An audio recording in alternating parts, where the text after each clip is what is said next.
Stanford University. We haven't talked much about geometry. We've supposed that space is flat, space. And we haven't even talked about space-time geometry at all this quarter.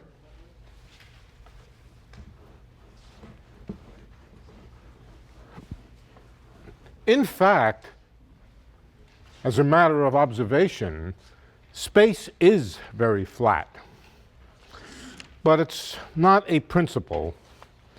And it's important to understand, very important to understand, what cosmology would be like if space were not flat. And as I've emphasized over and over, it's not that we know that space is flat. We just know it's very big.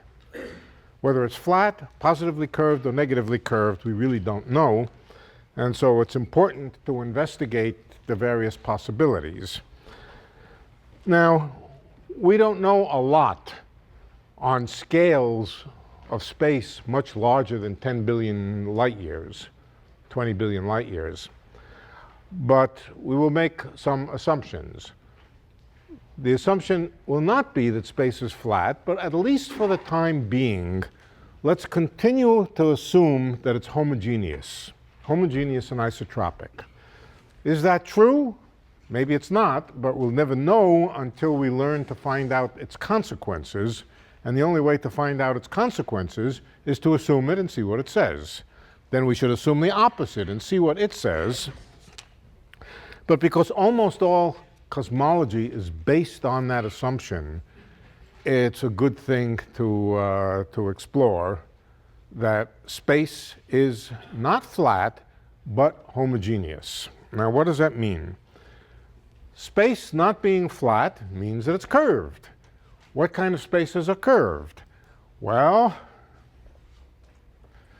a sphere is curved. A paraboloid is curved. An ellipsoid is curved. An ellipsoid with a bump on it is curved.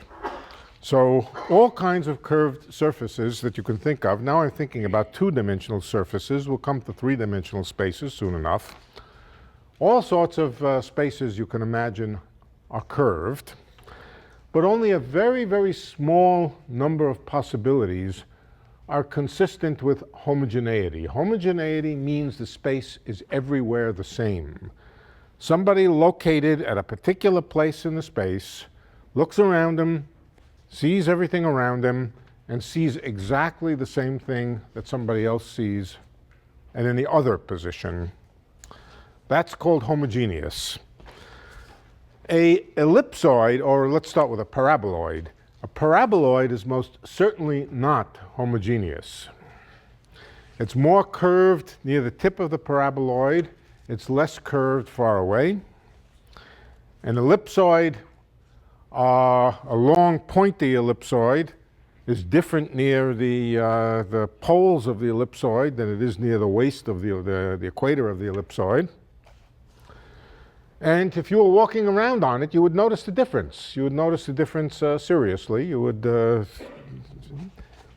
not be fooled, unless, of course, it was huge and you couldn't sample the curvature. So ellipsoids, spaces with bumps on them, the surface of the Earth, if we take into account the mountains and the valleys on it, are curved surfaces, but they are not homogeneous. Okay. What kind of spaces can be curved and homogeneous? Well, basically, there are only two kinds, two classes. In fact, apart from the size, overall size of them, there are only three kinds.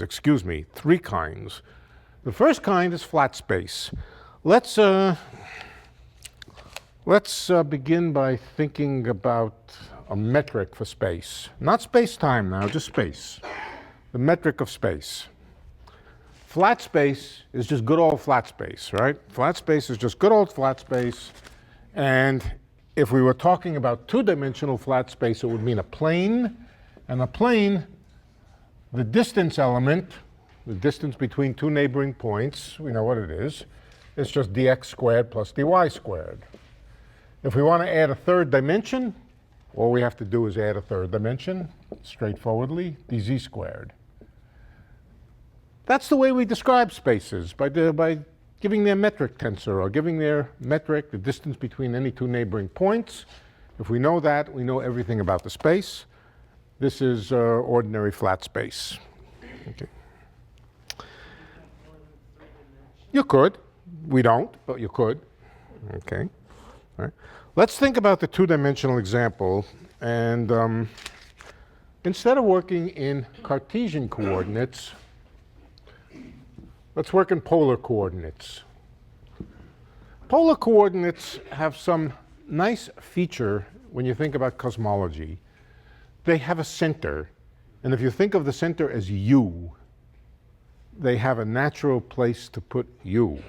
You look around in the sky, you look up into the sky, you look around, you're looking around at angles. Your visual field is a field of angles. If the world was only two-dimensional, then literally looking around you would be looking around at angles, and what you would see in front of you would be laid out in an angular space. So it's useful to think in polar coordinates in cosmology. In the two-dimensional example, we introduce an angle, theta, and a radial variable, r. The usual thing. We've done this over and over. And I think everybody knows the metric. The metric in polar coordinates, the same metric, ds squared, is equal to dr squared, distance radially, plus not d theta squared, but what? R squared d theta squared. This is just a statement that the distance interval for a given d theta, there's a given d theta, a small angle, gets bigger and bigger and bigger as you move away, and it gets bigger linearly with the distance, but the square of the distance grows quadratically with r squared. So that's the metric of the ordinary plane, and we're going to give it another name. We're going to invent a new term for d theta squared. What is d theta squared? D theta squared itself is a metric. It's a metric for a particular space. It's a metric for a circle. If I had a circle, and incidentally, a circle is a kind of sphere. It's a one-dimensional sphere. It's one-dimensional, you move along it. Somebody living on it would just think they're living on a one-dimensional space. And sometimes a circle is called a one-sphere, meaning to say it's one-dimensional, but it has a topology that closes back on itself. And sometimes the circle is called omega 1. Omega doesn't, I don't know where omega came from, but 1 is just the fact that it's one-dimensional. And we sometimes refer to d theta squared as just d omega 1 squared. It just stands for the metric of a unit circle. D theta squared is the metric of a unit circle of unit radius. When I say unit circle, I mean radius equal to 1. The metric would just be d omega 1 squared. We're going to adopt that notation because it'll occur over and over. We don't always want to have to write the details of a metric, so I have a name for it, d omega 1 squared. Okay. Any questions? When you say that d theta squared is the metric for a circle, are we saying that it measures the distance along the circumference? Measures the squared distance of a, yeah, measures the distance along the circumference, right. Now, it wouldn't make any difference if we took the circle, think of it as a piece of string going around in a circle, and deformed it so that it looked like this. It would still be true that you could still label the circle by the same angular coordinate. Still label it by the same angular coordinate so that equal intervals along equal angular separations. And you would say that the metric of the deformed circle would still be exactly the same thing, d theta squared. So it doesn't matter that you draw it as a circle. The circle is just a space along which, if you go a certain distance, you come back to the same place after a distance. And in this case, the distance would be 2 pi. If you measure in meters, and you lived on a circle, and the circle happened to be have a circumference of 2 pi meters, you would call it a unit circle in the metric system. We'll just think about the abstract unit circle, which has a length around it of 2 pi. But then, when it goes into the polar coordinate metric, each circle has its own radius. The radii increase, and so we put r squared in front of the omega 1 squared. And that's the metric of the flat plane. That's flat space. In this form, it looks like there's a special place, but there isn't a special place. Every place is the same as every other place. It's just we use our place as the center. Now let me draw it on edge, sort of. There's a series, a family of circles, and we can think of the flat space as a kind of nested sequence of circles of increasing size. Think of it that way. Think of the flat space as being composed of a nested series of circles, each one having a radius. The circle has a radius equal to its distance from the origin here. All right, next let's go to the sphere. The sphere is also a homogeneous surface. Every place on the surface of a sphere is exactly the same as every other place. So it's not the plane, but it is homogeneous, and let's discuss its metric. Again, now I'm talking about the 2 sphere. We talked about the 1 sphere, that's omega 1. Now we're going to talk about the 2 sphere. The surface of the Earth is a 2 sphere. It's 2-dimensional, and it's a sphere. Okay? A sphere, of course, has a particular meaning, but for us, the main meaning that it has is that it has uniform curvature. It's everywhere the same, and it has the property that if you walk around it, you come back to the same place in any direction. That's the main properties of it that we care about. So let's draw it. Here's the ordinary 2 sphere. And let's also think of it as a sequence of circles. In this case, we're going to start at this point. We're going to call that, here's where we are. I'm right at this point on this sphere.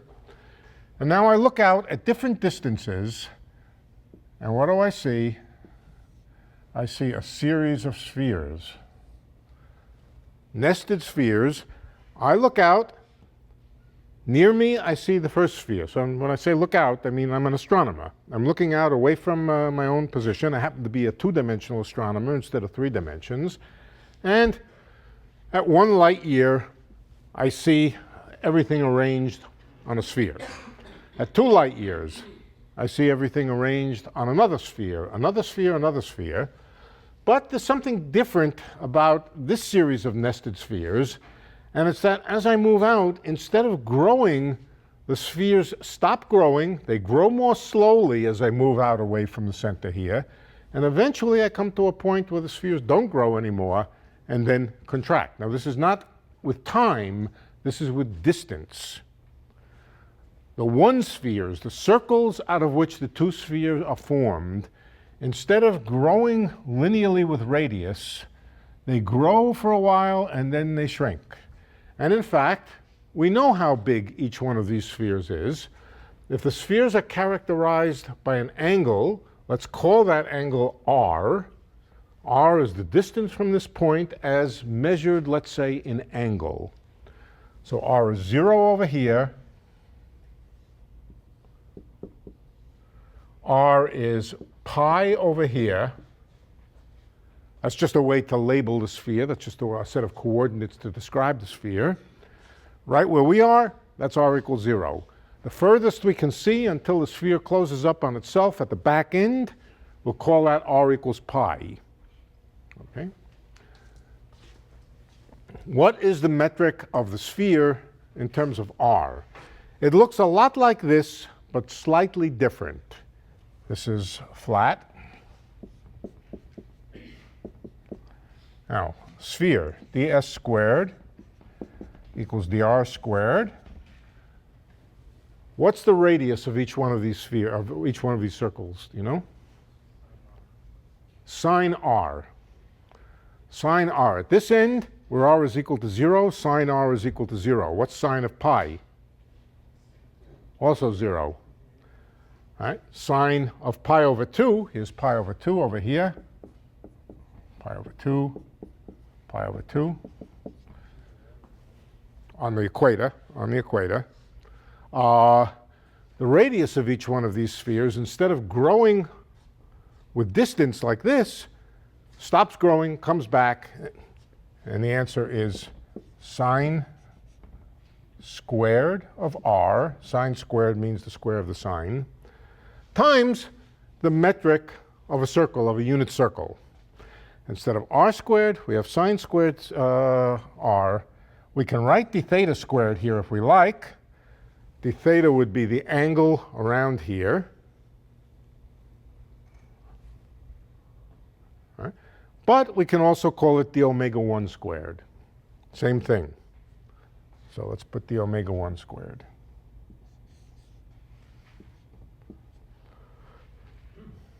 All right, so we built, and now, what is this the metric of? It's the metric of the two-sphere. All right, so let's give the two-sphere a new name. The new name of the two-sphere is d omega 2 squared. Omega 2 is a two-sphere. This is omega 2. Omega 1 is the circle. Well, this pattern just continues. If I want to make a three-dimensional sphere, a three-dimensional sphere is a three-dimensional space. Everywhere is the same. If you go out in any direction, you come back to yourself. Think about looking out in the sky again. You look out in the sky, you see things at a certain distance. They form a two-sphere now, not a circle. They form a two-sphere around you. You look a little further, another two-sphere, even bigger. You look a little further, and you see a very big two-sphere. But then what happens if you look a little bit further?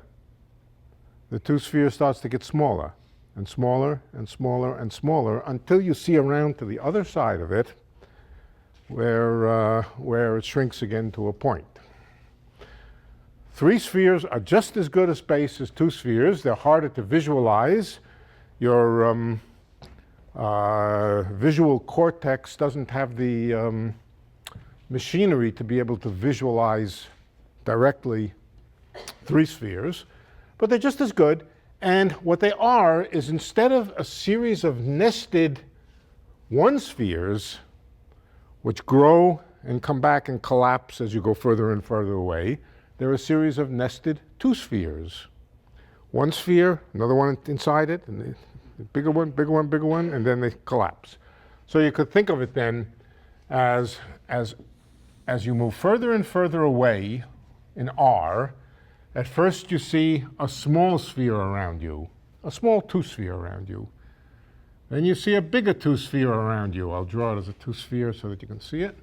And then you see an even bigger one at further distance. And then they start to get smaller again.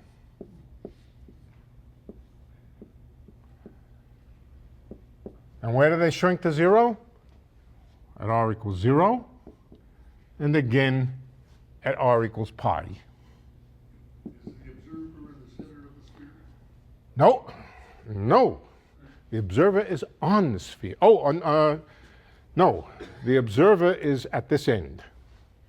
This is this series of spheres here refers to the spheres that you see around you. The spheres that you see around you, the closest one, my head. My head is the smallest sphere around me, right? It's pretty small. That's this one over here. I look out a distance a meter, and I see a bigger sphere. I look out a distance 10 meters, and I see a bigger sphere around me. If I were living on a 3-sphere, then I would look out to a distance which would be a biggest 2-sphere, and then they would start to shrink again. It's exactly the same thing as here. You see around you a small sphere, you see a bigger one, or a circle, a bigger one, and then they start to get small. You're over here. So we could have drawn this by saying at this end we have a point, a little bit further away we have a circle, then we have a bigger circle, then we have a bigger circle, and then the circles shrink again. Now in the case of the 2-sphere, I can draw it as a sphere, a recognizable sphere. But just think of it as a series of circles which grow and then collapse. And they grow and collapse as a function of r, from r equals 0 to r equals pi. If you want to go another step to 3-dimensional spheres, you think of them as a nested series of concentric 2 spheres around you. Okay, now you should be able to guess what the metric of a 3-sphere is. This is the metric of a 3-sphere. It's the omega 2 squared equals. Again, there's a dr squared. There's always a dr squared. That's distance away from you. And then there's the angular part. And the angular part now will not involve circles, but the angular part will involve 2 spheres, a series of 2 spheres around you. And that will be sine squared r, the omega 2 squared. Not the omega 1 squared, but the omega 2 squared. Here's flat 2-dimensional space. What about flat 3-dimensional space? Here are these 2 spaces are spheres. 2 spheres and 3 spheres. This should be the omega 3 squared. The omega 3 squared, which is the 3-sphere, and we may be living in on a 3-sphere. Possibly we do live on a 3-sphere. Space may be a 3-dimensional thing like this. All right. This was the easier to imagine analog. Here's flat 2-dimensional space. What about flat 3-dimensional space? What would you guess? You have a guess for flat 3-dimensional space in this form?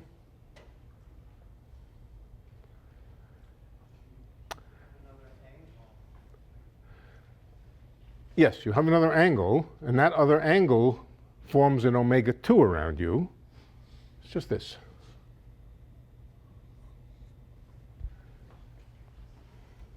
Flat 3-dimensional space in polar coordinates looks like this, where this is a 2-sphere. It just corresponds, again, to the 2 spheres that surround you. Polar coordinates. This is a standard notation to call the metric of a sphere d omega squared. And you put a little index in to indicate how many dimensions it has.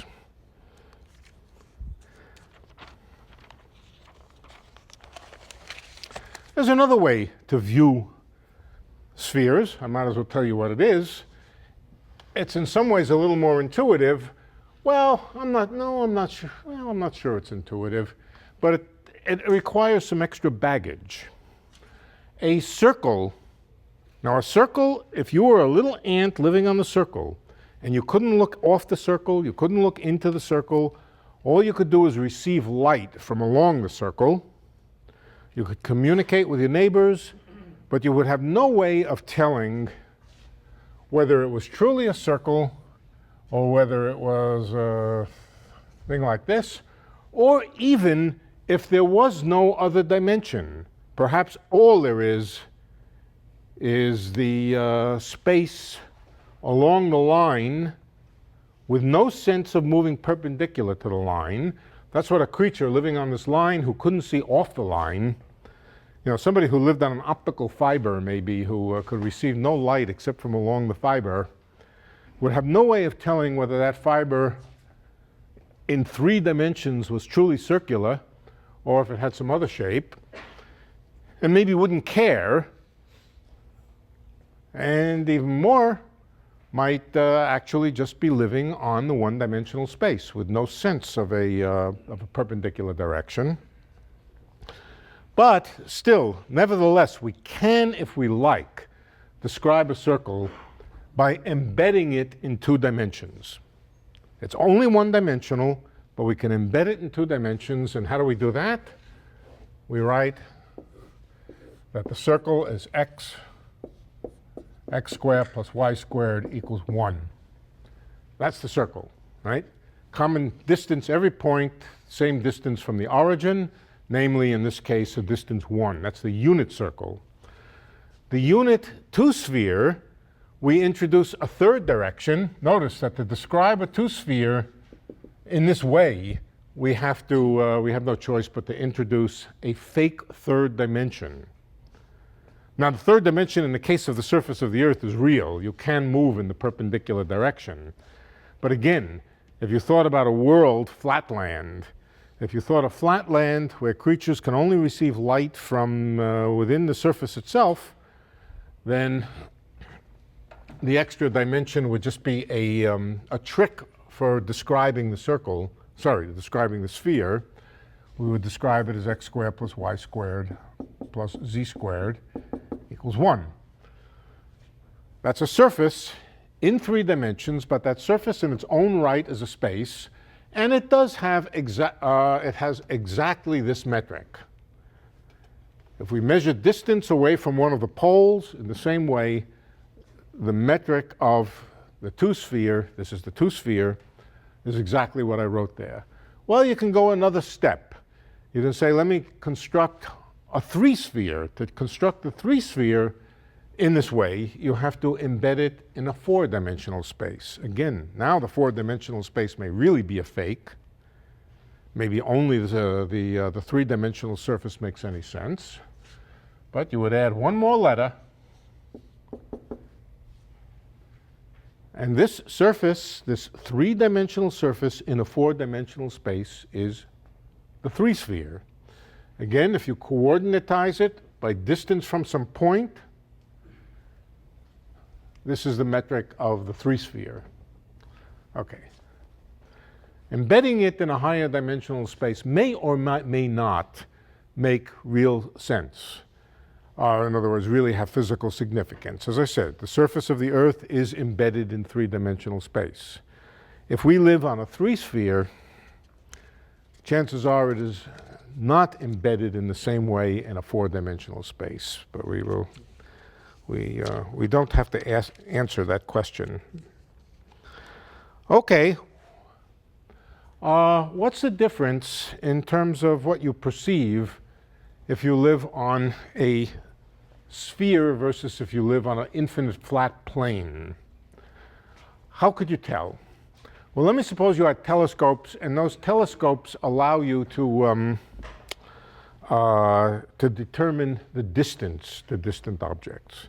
Just the distance. In other words, to determine the R of the galaxies which are embedded in your space. A telescope in itself, of course, doesn't allow you to tell the distance, but let's suppose you had some various tricks to be able to tell how far things were away. The standard trick of course, spectroscopy, but and using the Hubble law. So it's a combination of things. But in this particular case, what could we use as a trick to tell how far a galaxy was away? Could look at its luminosity, how bright it is, right? So we could just look at how bright it is. You know, how much luminosity we're getting from it. A light bulb far away looks less luminous than a light bulb close up. So let's assume we can tell. And let's look at an object, a known object. It's a galaxy. Let's assume all galaxies are the same. This is, of course, not true. But on the average populations of different kinds of galaxies, we can look at a distant galaxy and we can from the type of galaxy. If it's a galaxy like our own, with roughly the same number of stars, we can't really see the individual stars, but nevertheless, if it's a galaxy like our own, we'll assume it has about the same size, 100,000 light years across or whatever. And so we look at these galaxies, we can tell how far they are, and for simplicity, let's just say they're all the same size. And then we can ask, how much angle do they subtend in the sky? Right? We see a galaxy, and obviously, the further away the galaxy is, the smaller the angle it subtends in the sky. You know what subtends means, how big an angle it looks in the sky. So let's begin with the flat space and ask, assume galaxies, all galaxies have a diameter d. This is the diameter of the standard spiral galaxy. Our standard kind of spiral galaxy has diameter d, and we're looking at it from different distances, or it's different distances from us. How big an angle does it subtend? All right, so we look at the metric. Here's the metric. Let's do flat space. Here's flat space. And for simplicity, just take the two-dimensional case. This doesn't matter. We just look along a circle. All right, so there's galaxies out here. Galaxies here, galaxies close by, galaxies very far away. Each galaxy has diameter d, and let's think about the angle that it subtends in the sky. There's the angle that it subtends in the sky. It has size d. D is its true size.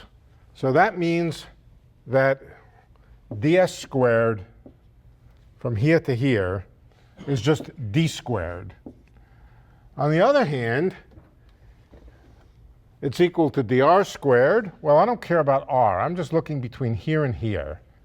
Those 2 points are at the same radial distance. So if I look at this little line or this little surface across here, dr is 0. This is a little line at a fixed r. So dr is 0. Here we are.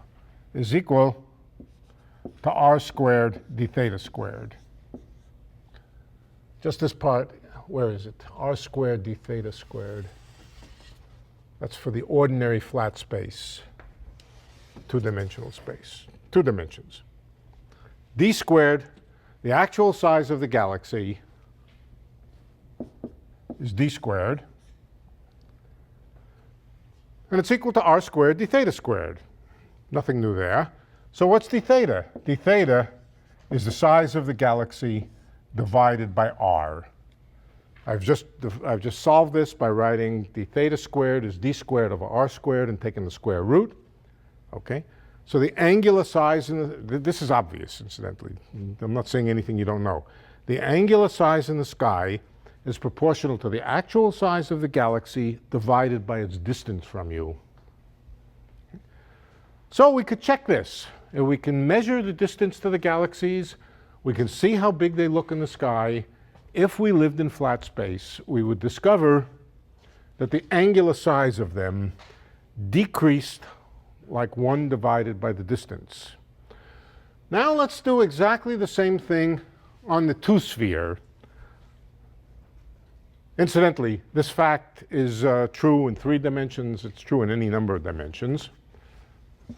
But now let's do it on the sphere. And for simplicity, let's just imagine the 2-sphere. All right, so here we are. We're over here. And we're looking out at the galaxies, which are all about the same size. They fill the space pretty much homogeneously. We can tell how far they are from us in the same way that we told before. We can measure their angle. Let's see what we get. Again, the size of the galaxy is d squared. And now, instead of being r squared d theta squared, it's sine squared r d theta squared. We look out here. We look at this galaxy over here. The angle subtended satisfies d squared is sine squared r d theta squared, or d theta is equal to the size of a galaxy, not divided by r, but divided by sine of r. What does that mean? Which is bigger at a given distance? Well, sine is smaller than r. R increases linearly. Sine r turns over. So sine is smaller than r. That means d theta is bigger than it would have been in the flat case. The distance to the angle subtended by a galaxy at, let's say, 1,000 a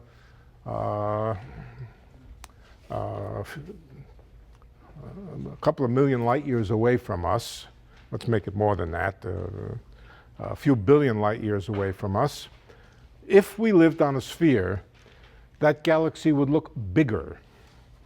It would look bigger because sine r decreases, well, it doesn't increase as fast as r. In fact, when you get around to the other side of the sphere, where sine of r starts to decrease, the galaxies out here look bigger than the ones in close. Here, I'll take this galaxy over here and compare it to one almost at the antipode, at the other end of the universe. At the other end of the universe, the sine is almost 0 again. So the galaxy over here looks about as big as the galaxy over here. So you could tell. You could tell. It would look fainter because it's far away, but or would have whatever properties a distant galaxy is supposed to have. But as I said, if you had a trick to tell how far away it was, you would find something different about the spherical geometry. Namely, up to a point, the distant galaxies would look smaller and smaller in angle, till you got halfway around, and then they would start increasing in size again. In fact, if there was a galaxy right at the antipode here, you would see it in every direction that you look. So you would see it if you look that way, you would see it if you look that way, you would see it if you look that way. It would fill the sky. That would be an extreme case of this, that the further you go, the larger things look. Yeah. Be analogous to the cosmic microwave background? It is analogous to determining the curvature of space by looking at the cosmic microwave. But what are the things whose size you're able to decipher in the cosmic microwave background? And that is the size of certain acoustic lumps, but we'll come to that. And it's not galaxies. We don't look at galaxies in the microwave. We look at oscillating lumps of stuff, but basically it is the same. Okay, so there we have the three-sphere, and we discover what it means to an observer at the center of the universe. Where's the center of the universe? There is no center, but being very self-centered, we put ourselves at the center, we look out at different distances. We can also look at another thing. We can count the number of galaxies at different distances. It's obvious on a sphere that if you look out far, you see fewer galaxies than if you look the same distance on the plane. The plane sort of opens up, the sphere contracts. In fact, way out at the maximum distance, you basically have a chance of seeing one galaxy. Whereas at the same distance, in flat space, you would see a lot of galaxies. So counting galaxies is another way to tell. Counting galaxies, and you can figure out yourself how many galaxies you see at each radial distance on the sphere, and how many galaxies you see at each radial distance on the infinite flat space. Okay. Excuse me. Help me here. So R, I shouldn't be thinking of R as getting very large. I should think of R as getting close to pi. In the spherical case. Yeah, so what does that, I mean, I'm trying to see what that means. I can't That's just a unit. That's just a unit. At the moment, I'm just telling you about the geometry of spheres. At the moment, we're not asking about increasing or decreasing or what made the sphere that size. We're just thinking about unit spheres. We might as well be thinking about unit spheres. Of course, if we thought of a sphere twice as big as a unit sphere, the same things would be true. But now we're just thinking about a world which is like the Earth, except it's three-dimensional, and it has a fixed known size. And it doesn't change with time. That's what we're talking about now. Now, of course, that's not really the case. Really the case, the world does change with time. It grows. But before we talk about the time dependence, we've talked now about two kinds of geometries which are homogeneous, meaning to say they're everywhere the same. There's a third. And the third has various names. I'm just going to call it the hyperbolic space.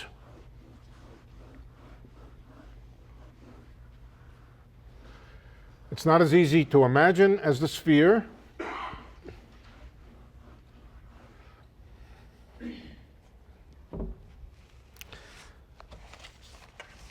Oh, I'll tell you what, before we do that, let's talk about another way of representing the sphere. This will be handy when we go to think about the hyperbolic space. There's a way of thinking about spheres which is useful. We'll get some ideas from it. But more important is that it's a useful way of thinking about the hyperbolic geometry. All right, the sphere. It's called stereographic projection. A lot of you know what it is. You take the sphere, an ordinary space, and you rest it on an infinite plane. Mathematically, you're just passing a tangent plane through the south pole to a point on the sphere. This could be our point, the point where we are. Okay? Now, every point on the sphere can be labeled or mapped to a unique point on the plane. There's a little bit of trouble about the North Pole, but the North Pole is very far away. Let's not worry about it. Every point on the sphere can be identified with a point on the plane by so-called stereographic projection. You go to the North Pole and you take the point that you're interested in. Oh, incidentally, we are at the South Pole. We're at the South Pole, but that's not us. We're over here. We're at the South Pole. But here's what you do to stereographically project a point on the sphere. You draw a line, a straight line, through the point. It comes out, and it hits the plane somewheres. Here's another point. Hits the plane over here. Here's a point way up near the North Pole. That will map to some very, very distant point. Right? What about the point at the North Pole itself? Where does that go? It goes to infinity, and it doesn't matter what direction. Every point at the North Pole is out on a circle, a huge circle at infinity. You know, it's even nice not to think about points, but to think of little circles. Little circles, all, let's say, of the same size. They could stand for galaxies. Little circles all of the same size. By this projection, the circles on the sphere map to some kind of little closed curves on the plane. It's a little bit of magic, but circles map to circles.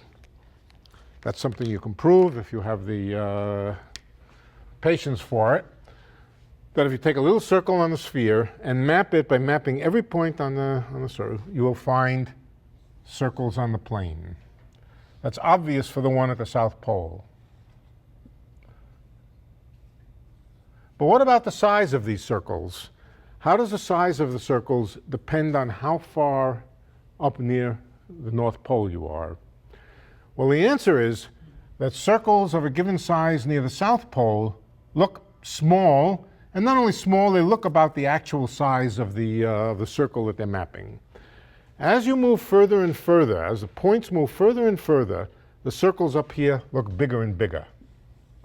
And in fact, the circle up near the North Pole here, the Arctic Circle, or the extreme Arctic Circle, that looks like a giant circle very, very far away.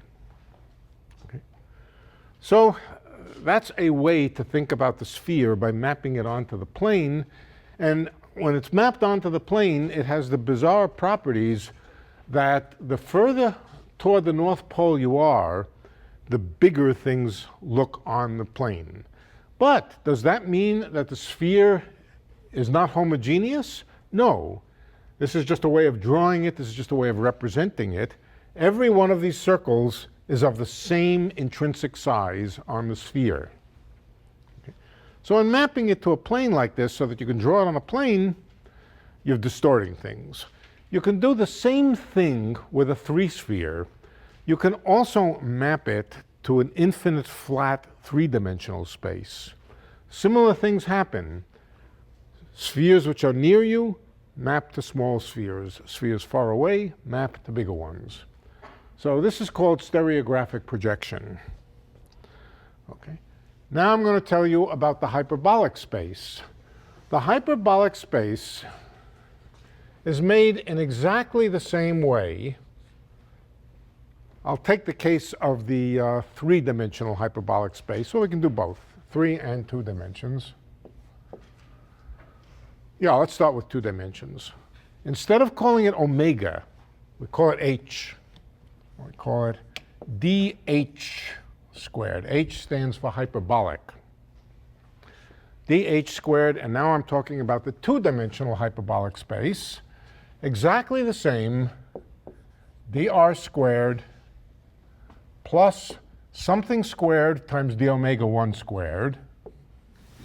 dh squared or d? Question? dh or d omega? dh2. The omega. I'll tell you in a minute. Okay.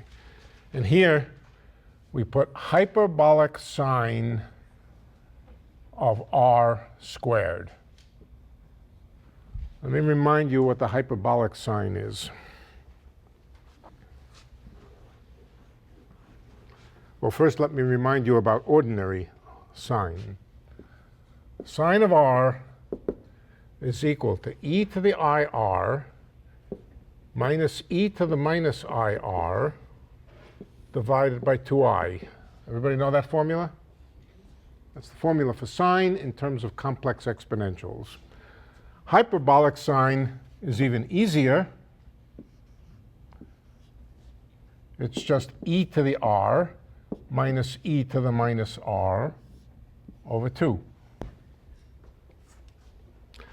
In particular, hyperbolic sine for very large r is dominated by e to the r. E to the minus r is a very small number for large r. E to the plus r is a very big number. Sometimes I just call this sinh of r. It's a common term, hyperbolic sine sinh. Sinh of r is a function which grows very quickly. It grows exponentially. Sine, as you go far away, shrinks. As you go far away from r, sine shrinks back to 0. Hyperbolic sine just blows up and gets bigger and bigger rapidly, exponentially. So again, this is a space that when you look around you, you still see circles. We're still in lower dimension. We're still in 2 dimensions.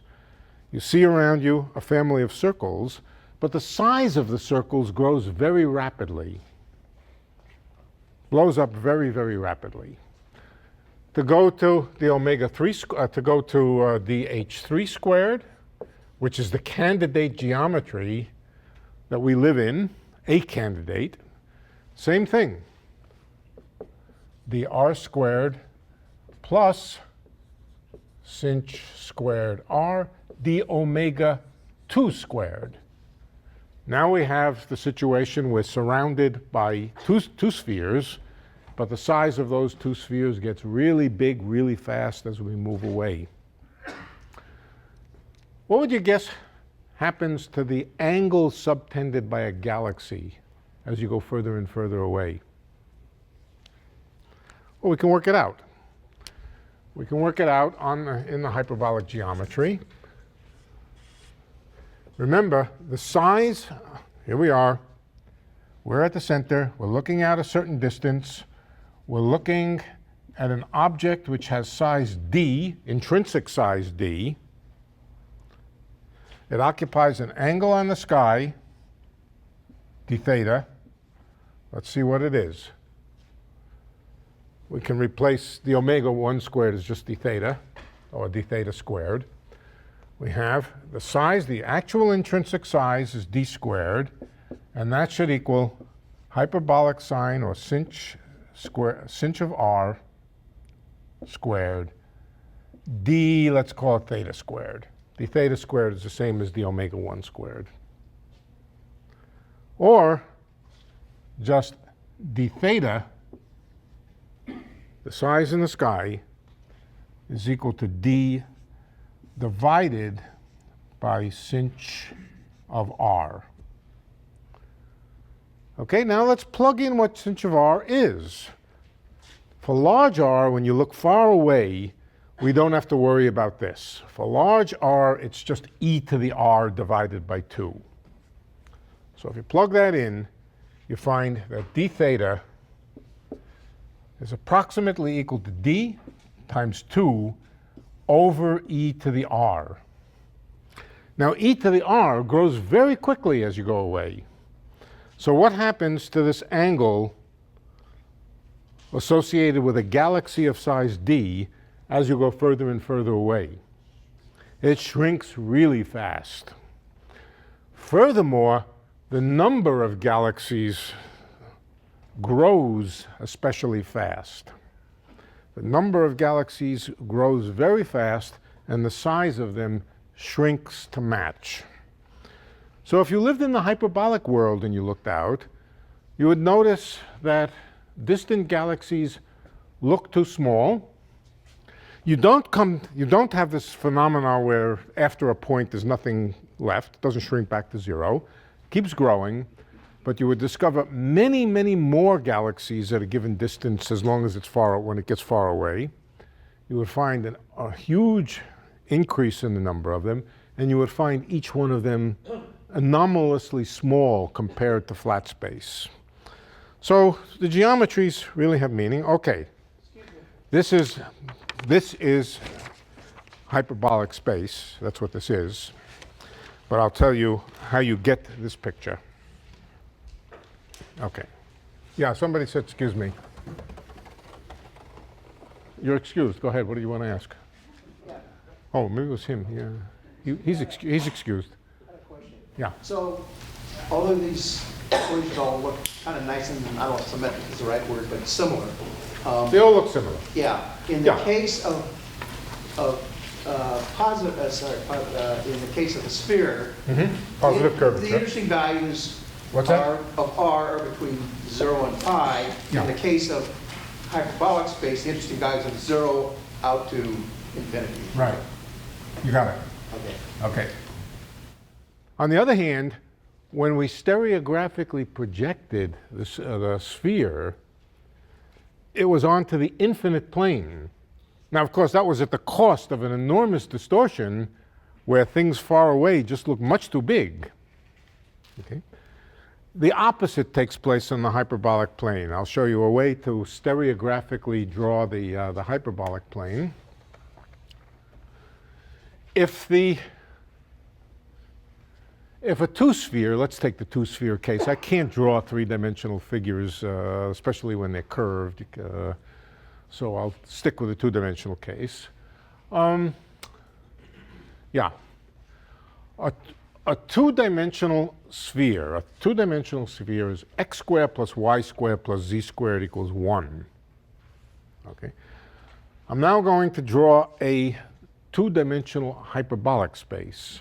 The two-dimensional hyperbolic space, again, you start with 3 coordinates. You could call them x, y, and z, but I'm going to call them x, y, and t, capital T. It's not really time. This is just a trick for drawing the space. It's not time. Nevertheless, I'm going to call it t. Take the x, y, xy t space, and construct not the sphere, but instead t squared minus x squared minus y squared equals 1. Instead of t squared plus x squared plus y squared equals 1, which would be a sphere, take t squared minus x squared minus y squared equals 1. Do you know what kind of surface this is? It's a no. With plus sign, it's a sphere. With plus sign, did somebody say a circle?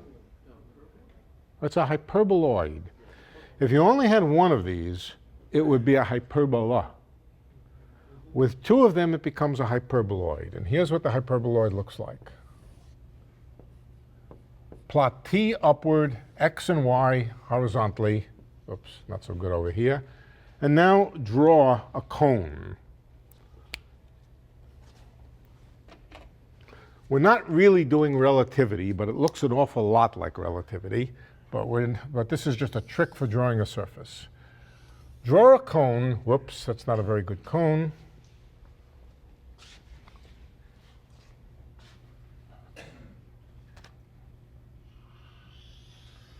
It's a right-angle cone, and it corresponds to the surface t squared minus x squared minus y squared equals what? For a cone. 0. T squared equals x squared plus y squared. That's a cone. It's not a hyperboloid. But now put a 1 there. Well, let's see. First of all, set x and y equals 0. Let's go on to the t-axis. Here's the vertical t-axis that corresponds to x and y equals 0. Where is the point t squared equals 1? Well, that's just a point t equals 1. There are two of them, one on the top and one on the bottom, but let's just concentrate on the top one. That's over here. T equals 1. What happens as you move away from that point? You form a hyperboloid. A hyperboloid of revolution, a round hyperboloid of revolution.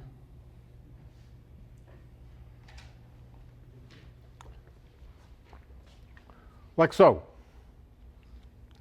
Okay. Now, it does not look like every point on this hyperboloid is the same as every other point. It really looks like this one is special, but it's not.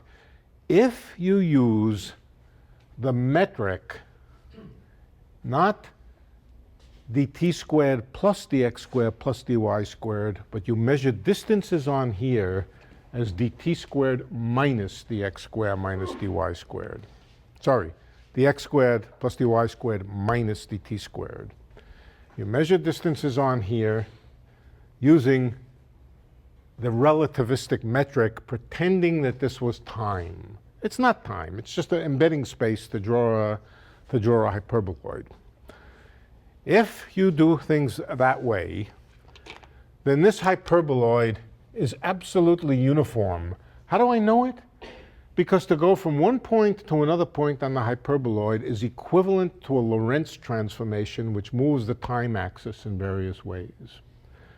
But if you're not comfortable with that, we'll just take it as a true fact that the hyperboloid, when distances are measured with the metric dx squared plus dy squared minus dt squared, then this hyperboloid really is completely uniform.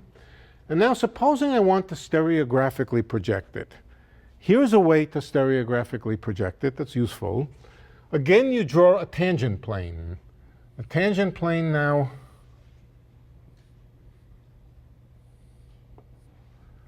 is tangent to the bottom point. Think of us as living at the bottom point here. We live at the bottom point, and we look out around us. We look out to given distances, distance out here, distance out here. But now we're going to take every point on the green hyperboloid and map it to a point on the blue plane. How do we do it? We just draw a line from the center over here to the particular point on the hyperboloid, and it intersects the plane somewheres. The point on the hyperboloid at the center, that just stays at the center. The point on the hyperboloid over here I don't know, intersect somewhere over here. Oops, over here. Whatever. How about, how far out on this plane do you go? As you move out on the hyperboloid, you get closer and closer to the asymptotes of the hyperboloid here, but the asymptotes of the hyperboloid intersect the plane on a circle over here. So no point is ever mapped out beyond this circle.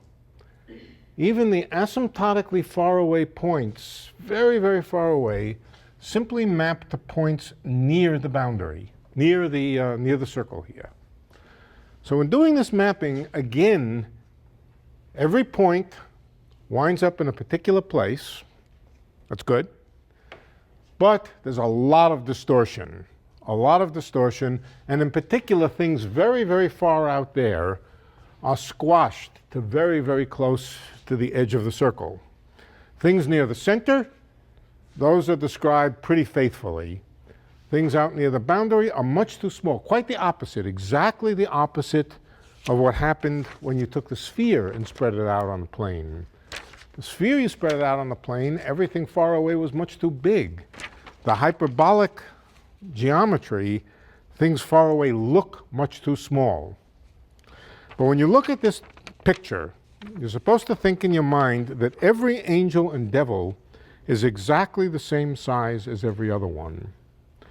In fact, there are motions that you can do, coordinate transformations, that allow you to move the devils and angels around, analogous to the rotation of a sphere. If you take the sphere and you rotate the sphere, the galaxies all move around.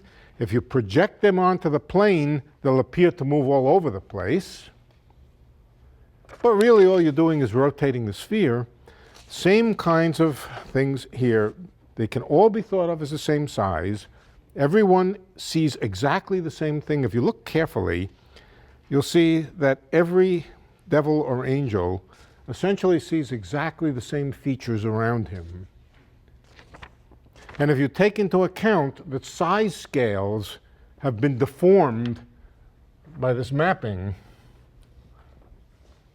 so that when you look at things, don't pay a lot of attention to the size, but do pay attention, for example, to how many angels and devils each one sees neighboring to him, you'll see that this really is homogeneous.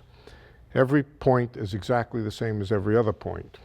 So this is sort of like the Penrose diagram in the sense that you're capturing everything in a finite. It is like that. However, this is not a space-time. This is a pure space. This is pure space. Okay? Notice that as you look very, very far away, that things look very small, that the angle subtended by a very distant angel looks anomalously small compared to what would happen if they were spread out on the plane in a uniform way. Notice also that the number of them increases very dramatically as you move far away, increases exponentially. So that's I don't know, this geometry has various names. It's the Poincaré disk, the two-dimensional version of it. It's the Lobachevsky plane. It's the hyperbolic geometry. I'm sure it has other names. It's also the uniformly negatively curved space. The sphere is the uniformly positively curved space. And that actually means something technical. There's a certain components of the curvature which are really positive, and this geometry has the opposite sign for its curvature. So mathematically, it is the space of uniform negative curvature, and as I said, it's the same everywhere. Okay, so we have three kinds of spaces then. Oh, there's a three-dimensional version of this, and in three-dimensional version, instead of having a disk, you have a ball. You know what a ball is? A ball is the three-dimensional solid stuff contained within a sphere. A sphere always means the surface. Okay, that's a terminology. A sphere means the bounding surface. So when you say the Earth is a sphere, you're talking about the surface of the Earth. When you say the Earth is a ball, you're talking about everything contained within the bounding surface. Okay, so forgot why I mentioned that. Okay, I don't remember. So we have these three kinds of spaces. Let's write them down now. Oh, incidentally, just as the sphere has a natural radius, the hyperbolic geometry also has a radius. The radius is the thing which appears on the right-hand side, or the square, that's the square of the radius. This is the unit hyperboloid. It's the unit hyperboloid in that the point over here is 1 unit away from the origin of coordinates. Just as you could also draw a sphere of radius 2, here's a sphere of radius 1, here's a sphere of radius 2. You can also draw a hyperboloid of radius 2. What you would do is just go up to 2 units here, and it would look like this. It would be somewhat flatter at the center over here. You draw a very big hyperboloid now would be much flatter, but it would be the same shape except expanded out uniformly, and you would indicate that by putting a radius of curvature in over here, some squared radius of curvature. All right, so the point is that each one of these geometries, in particular spheres and hyperbolic planes, hyperbolic disks, or hyperbolic balls, have a radius associated with them. And if you include the radius in their metric, if you want to think not about a unit geometry, then you just multiply the metric by the square of the radius. So let's do that now. Let's think about a sphere, ordinary sphere, the metric of an ordinary sphere of radius a, little a.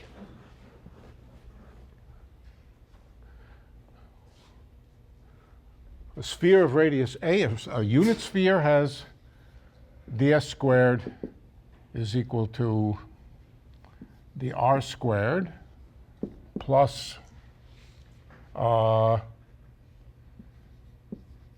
sine squared r, the theta squared, or the omega squared.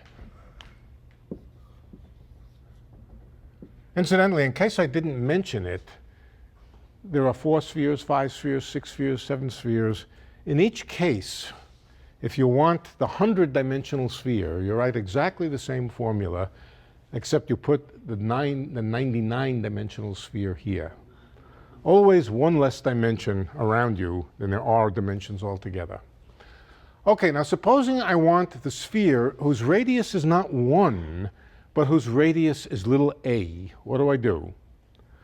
I just multiply all sizes by a, and sizes squared get multiplied by a squared.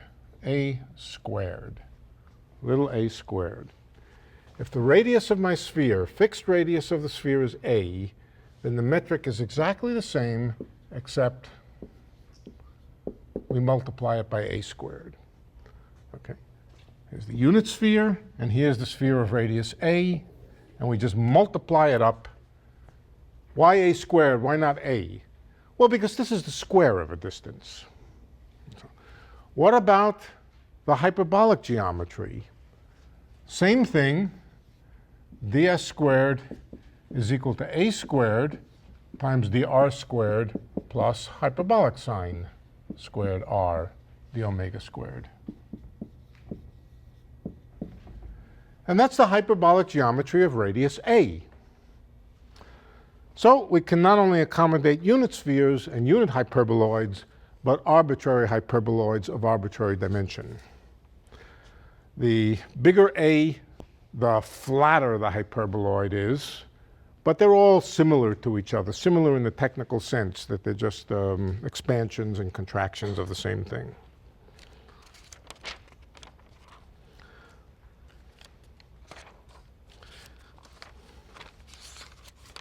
It is assumed in most of cosmology that the space that we live in is one of these three spaces.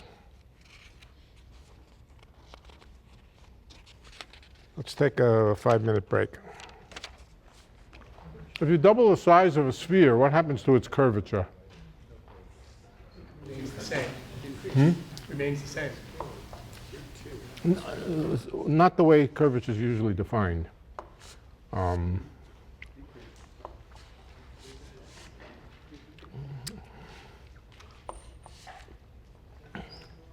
Well, compare a basketball with the surface of the Earth. Which one would you say, if you explore around on it, looks more curved? Basketball. Yeah. So the smaller the geometry, the higher its curvature. Question? Yeah. You mentioned that it's suspected that our cosmology is one of those one-up flat space. Is what is? You said that our cosmology is either spherical or hyperbolic. But Or flat. Or flat, okay. Or something else. On scales out as far as can be detected, it looks flat.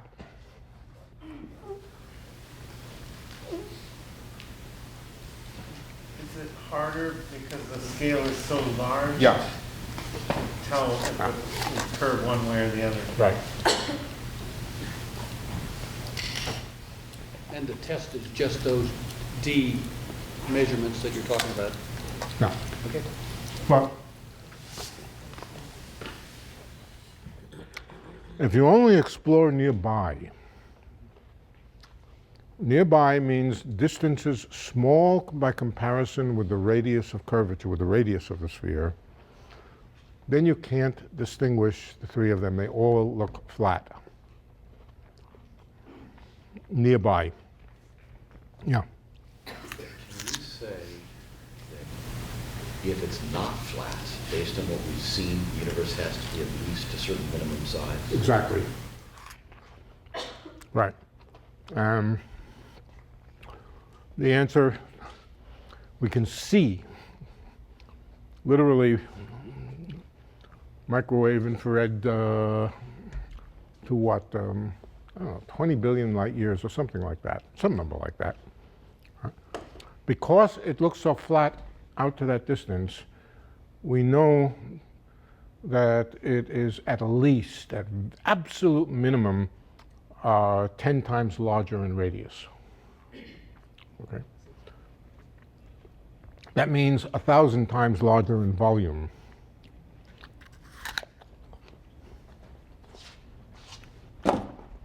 Is it really just 10? Very, very unlikely, for reasons we will come to.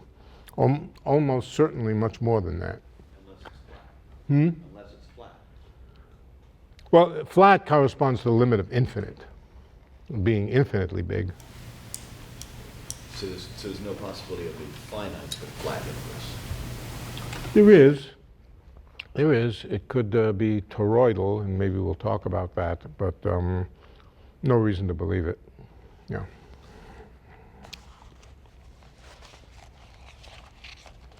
Yeah, there are other kinds of geometries. It's not that this is the only kind of geometry.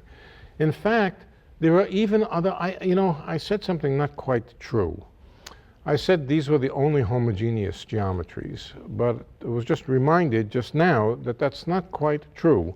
There are other geometries, namely the surface of a torus, the surface of a donut. Now, the surface of a donut does not look flat, okay? But that's only because you took the surface of the donut and tried to put it into three-dimensional space. I will tell you what a torus is. The surface of a donut. Mathematically, what a mathematician means by a torus.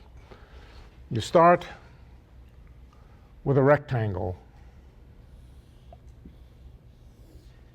Now let's first draw a torus. You know, the bagel. All right. The bagel has a property that its surface is two-dimensional, and you can move in two directions, and there are two independent ways that you can go around the torus and come back to the same point. You can go around it by starting out horizontally,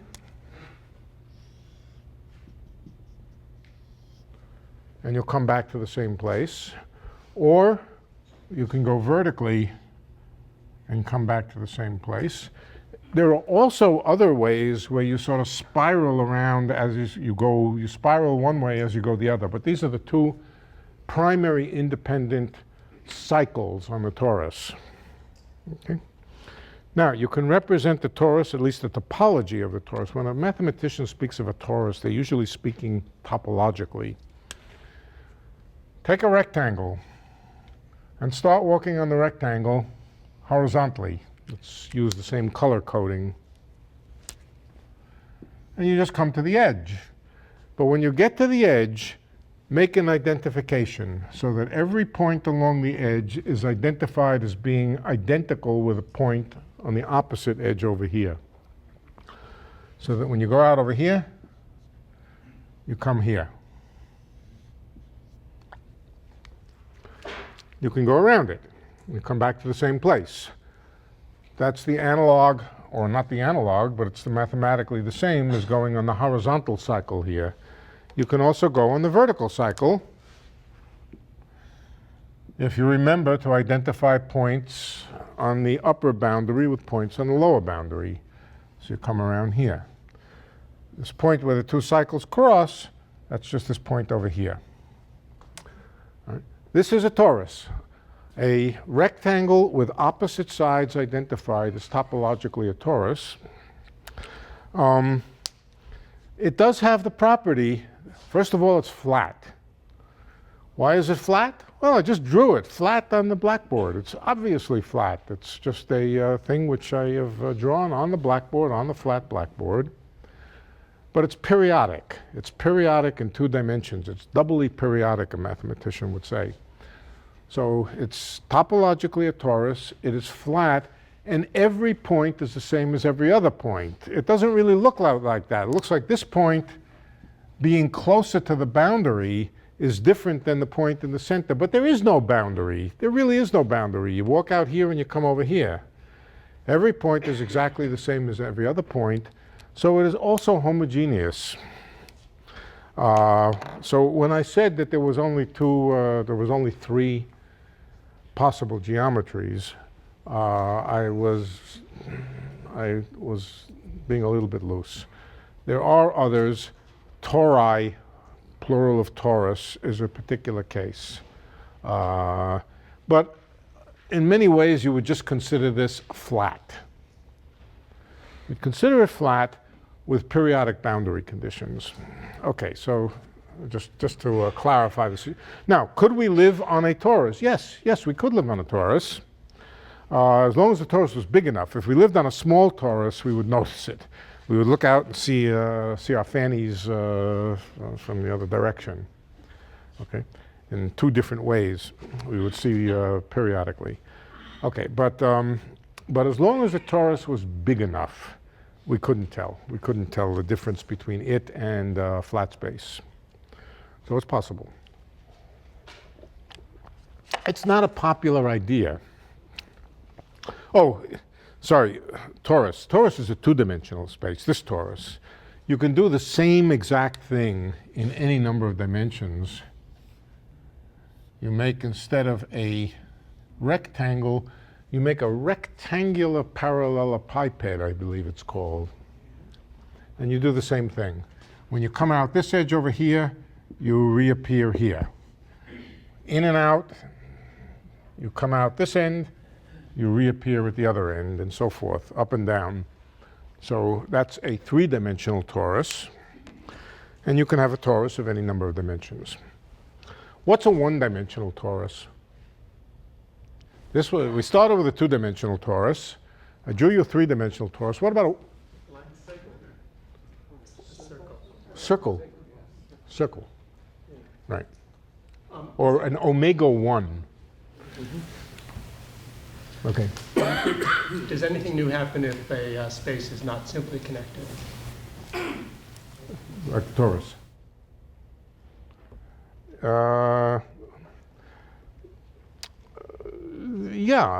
There could, yes, it is possible that there would be, yes, as I said, you could look out in that direction and see your tail.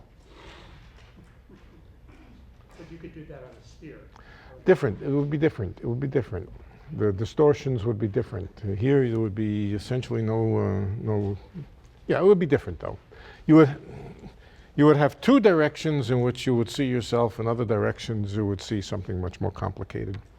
Yeah, you would, I'll tell you what you would think if you lived on the torus. It would be equivalent, it's completely equivalent to saying you live in flat space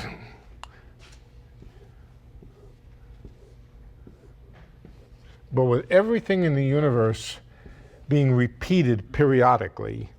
Here is U, here is U, same U, here is U, here is U. It's entirely equivalent because if you look out the side, you see, on the torus, you would look out and see yourself from the other side. Here, you look out and you see somebody who just looks exactly like you.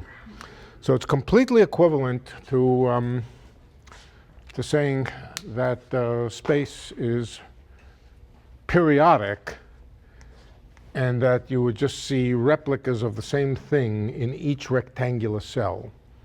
Would that be visible? Well, it depends on how big these cells are, but you'd see yourself here, you'd see yourself here, you'd see yourself here, you'd see yourself up here. See like a crystal array of yourselves. You asked if there was anything different. That's pretty different. So why is the sphere defined to end when you get to the other side, but the torus isn't? Well, what else would you do with it? What else could you do with it? You could add another sphere on like that. I was thinking you keep going around and get the same periodicity. Well, you have two spheres. How are you going to glue them together? A sphere is different than a torus. It's not really possible in a nice way to continue the sphere past pi. And the reason is because it shrinks, because the circles shrink to 0 at that point. The torus, when you go out to here, doesn't shrink to 0. It doesn't shrink away. Here, this thing shrinks away to 0 size as you move over to there. So it's not a nice prospect to pass through that point of 0 size. All right, let's go on now to space and time.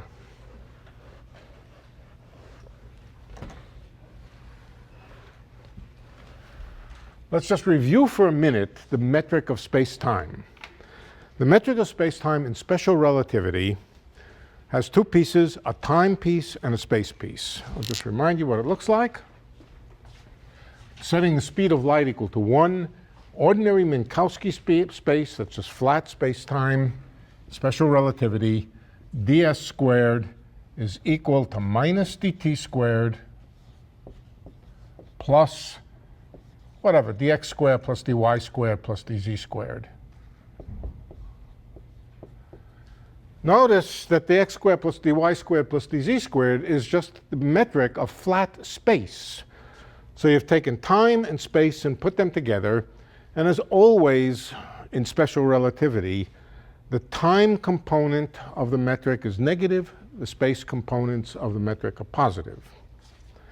If you wanted to ask how a light ray moves, how does a light ray move? What's the trajectory of a light ray? It's a trajectory in which ds is equal to 0.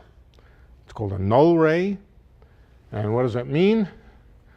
Let's just have it move along the x-axis. Let's forget y and z. It would say that the t squared plus dx squared along the trajectory is equal to 0, or just that dt or dx is equal to plus or minus dt. Dx equals plus or minus dt is just a light ray moving to the left with unit velocity or a light ray moving to the right with unit velocity. All right? So null rays. Light rays are null rays, meaning null here, standing for ds equals 0. All right. A more general kind of space-time, there's always time. In fact, there's always space. But we're going to deform or change the kind of space-time we're talking about, keeping time just as it is, but substituting for the three-dimensional flat plane here one of the three kinds of geometries that we've studied. One possibility is the plane, one possibility is the sphere, the other possibility is the hyperbolic geometry. But we're going to include one other thing, a scale factor. Let's take the case of the let's do two-sphere. Two-sphere just for visualization. dt squared plus d omega 2 squared. What is this? This is a world with time, but in which space is just a two-sphere. Here's space, the usual thing, and then there's time. That's all, space and time. But we're going to allow for the possibility that the radius of the two-sphere changes with time, and that's easily done. We just remember to change the radius of the sphere, we include an a squared, where a is the radius of the sphere, but now we allow a squared to depend on time, a of t squared.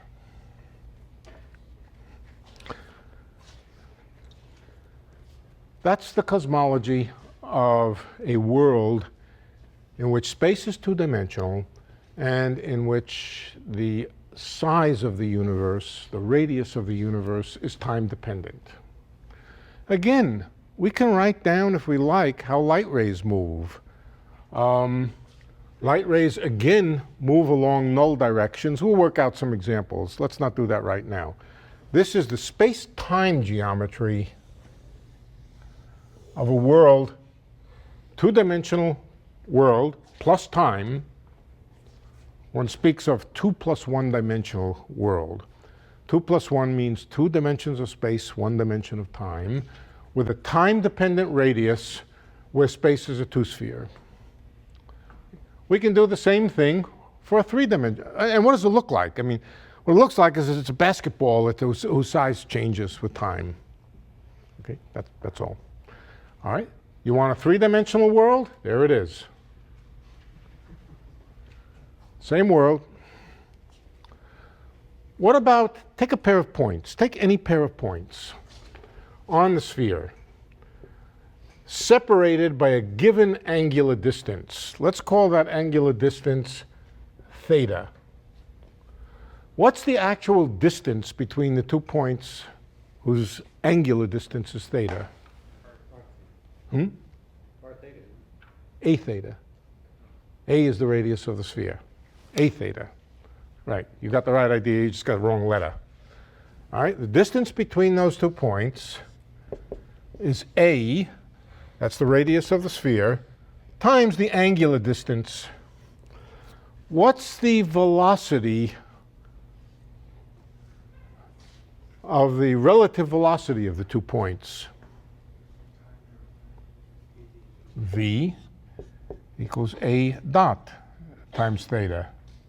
We're keeping the thetas of the 2 points fixed. We're keeping the 2 points fixed on the sphere, but just letting its radius change with time. What about the velocity as a function of distance? Velocity as a function of distance is A dot over A times distance. We've seen this formula before. This is the Hubble law, with A dot over A being the Hubble constant. Any 2 points on this expanding or contracting sphere, it doesn't matter, any 2 points, the velocity and distance between them, actual distance between them, satisfy the Hubble law with, as in the previous examples, the Hubble constant h is equal to a dot over a. So we're talking about something quite similar to what we talked about before. Notice that this fact doesn't depend very much on whether this was a two-sphere. It would also be true for a hyperboloid if we took 2 points fixed on the hyperboloid and allowed the hyperboloid radius to grow. Exactly the same thing would be true. In fact, if we took the flat plane and took 2 points at fixed coordinate distance, but allowed the coefficient here, a, to vary with time, we would still have the Hubble law. So let's write down the metric now of the 3 cases, the space-time metric of the 3 cases of interest. First of all, flat. ds squared is equal to minus dt squared. But this is not ordinary flat space-time. This is flat space, ordinary time, but with a growing geometry or a shrinking geometry. For that, we put here plus a of t squared. Let's say dx squared plus dy squared plus dz squared, or whatever, flat space. What this corresponds to is a flat world with a grid in it, a grid on it, the x, y, z grid. But exactly as we studied in Newtonian physics, we can imagine that the distance between neighboring points in the grid is changing as a function of time, like a of t. All right, so this is the geometry, the space-time geometry. This is the metric. This is the metric of the flat spatial universe with a scale factor which depends on time. Same thing is true if we took 2 galaxies fixed in the grid. The distance between them would increase with a, the velocity would depend on a dot, and the Hubble law would still be true. Okay. That's the flat geometry. And when I say flat, I mean flat space. How about the spherical geometry? That's ds squared, same thing, minus dt squared plus a of t squared. And now instead of writing a big thing, I'm just going to write d omega 3 squared.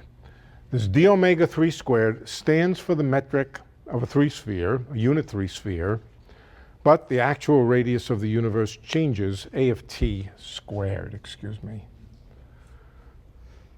And what about the hyperbolic case? The hyperbolic case, same thing, ds squared equals minus dt squared plus a of t squared dh3 squared. All this means is that any fixed time, the geometry is either a sphere, a hyperboloid, or a flat space, but the scale of the space and the distance between galaxies embedded in the space, think of the galaxies as embedded in the space, that will change according to a and a dot. Okay, that's our cosmology. What do we need in order to make this cosmology have some dynamics to it? We need equations for how A changes with time. We're going to want to know, how does the universe, does it expand? Will it continue to expand? At what rate does it expand? Does it expand as t to the 2/3 or t to the 1/2 or exponential of t? What does it do? To do that, we have to have equations for how A changes with time. Now, we can't really use Newton's equations, although we will find the equations are Newton's equations, but we can't start with Newton's equations. We're talking about curved space-time now. We're really not talking about anything Newton would have written down. We're talking about geometries which are curved in both space, sometimes in space, but definitely in space-time, since A is changing with time. What are the rules for such geometries? The way the physics works, general relativity. So what we have to do is we have to write down the equations of general relativity for the special case of geometries which have this form, and they will translate, they will become equations of motion for A of t. we'll find there are three cases. Three cases depending on whether the world is flat, positively curved, or negatively curved. And those three cases we've already seen. Those three cases have the same equations as the Newtonian equations for positive energy, zero energy, and negative energy. The universe which is beyond the escape velocity, at the escape velocity, and below the escape velocity. So this is where we're going to go next. We will not spend a lot of time going through calculating all of the symbols in Einstein general relativity. I'll just sketch out for you the equations and what they lead to in terms of equations for A. The equations are simple. We've seen them before. They're the Friedman equations. Once we have them and we know what they mean, we can explore the cosmology of them. Okay, good. Yeah. Could the metric be tied up more complicated? In other words, here, What's that, say it t again? squared, dt squared, could ds squared be more complicated in the sense Yes, of that course. you have flat space, but you have time and space kind of. Absolutely, yeah. You can certainly have more complicated cosmologies.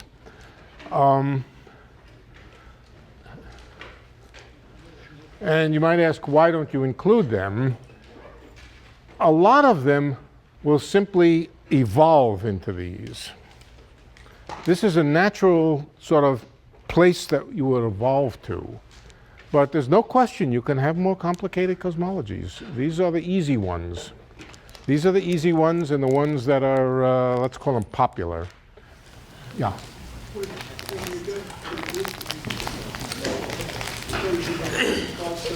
When we did the Newton version of the Hubble constant, we were talking about three-dimensional space, which is essentially wrong in your terminology. We're still talking about three-dimensional space.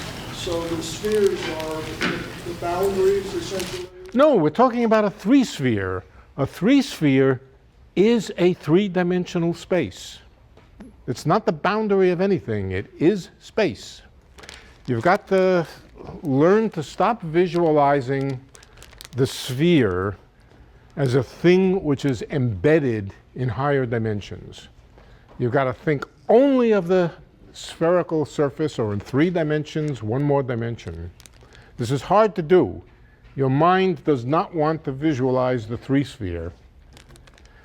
So the only way to visualize it is through the equations for it. But it's not embedded in a higher dimensional space that you can move off the surface and onto the surface. It is just, it is, that's all. Okay. One question? Yeah. Is luminosity our only observation for distant galaxies? No. For the distance of galaxies? No. There's a whole range of different. One way is to use the Hubble law to relate distance to velocity, and then measure the velocity by the redshift, by the Doppler shift of spectral lines. Other ways which are useful is knowledge of the, well, this is luminosity of particular kinds of galaxies. Supernova. Right. Supernova have definite absolute luminosities, and from the absolute luminosity, but that is using luminosity. What I'm thinking is that for luminosity, if we're assuming the luminosity is inverse square, we're implicitly assuming that the space is flat. Well, that's the easiest case. You do your combination of measuring luminosity, measuring redshifts, measuring spectral lines, taking into account the possible different possibilities for expansion of the universe, whether it's positively curved, negatively curved. Take them all into account, measure all of them, and you get a sort of composite. Right. But to say it simply, as long as space is approximately flat over a big enough region, use luminosity to determine the distance is the easiest way to think about it. But there are other ways.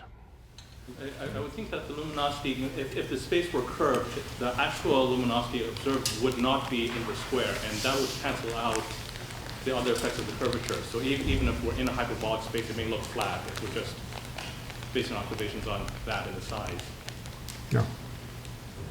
All of this gets taken into account. And, you know, experts do it. They keep track of everything. Big computer codes, and what you say is right. But Today, essentially, all of the data that you cross-correlate agrees with a flat space model. Today, all the data that you cross-correlate with these different measurements agrees with a flat space model. to about 1%. 1% means that the curvature is 0 to within about 1%. That translates into the statement that the universe is at least 10 times bigger than the visible region. Okay.